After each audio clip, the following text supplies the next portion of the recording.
Senator, one thing that was that popped out to me in EO 57 no, is itong mga allowing the council, the new council, to accept donations, blah blah, etc. Donations, contributions, grants, bequests, or gifts from both domestic and foreign sources. There you go. Senator Amy Marcos has already voiced her concern about this. She called it a Trojan horse. What do you think? Well, for me, this is in preparation for the upcoming trilateral summit in Washington. Remember that Japan has proposed for the overseas security aid. This is the first of its kind, where it just focuses on the security and the national security infrastructures.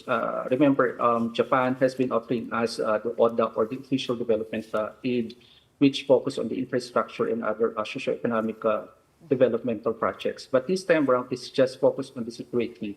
And we know for a fact that Japan has been aggressive in helping our Coast Guard. But if we try to look at it, the U.S. also has this Indo-Pacific Economic Framework where they try to help us in terms of our security needs. So I don't think that this negates the newly enacted and signed executive order, because ultimately it helps us to widen the network of the Philippines. Because if you try to look at it, the pendulum of economics is also shifting. If you try to look at it, we are now in the stage where PPP, or the public-private partnership, is in the offing right now, and Philippine Coast Guard is a civilian organization. It's not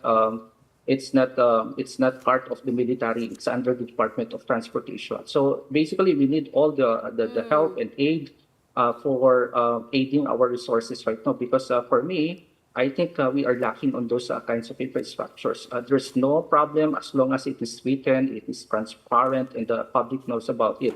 And remember that part of the modernization program of the Philippines is with the help of the private sector, and of course with our allies and partners. So there's no problem about this. I think this is not a Trojan horse or a Pandora's box that we are seeing right now.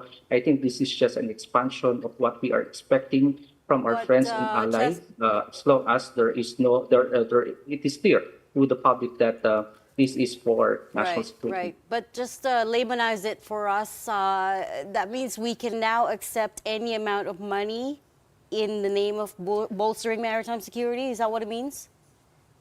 Not really money, but aid. What kind of in the aid are we form talking? of vessels or military material. Money should be. It should not be equated to money. It can be loans and Equipment, stuff like investment that? packages. I do have to note, though, that I took a look at EO 57, the past one, and there was this same provision. So it's not new. So It's the same. So you can take grants, but not. I don't know. It's grants to me, or like Yeah, grants, is in the which form I of think cash. the Philippine Coast Guard has benefited a lot, Yeah, okay. particularly with the help of Japan.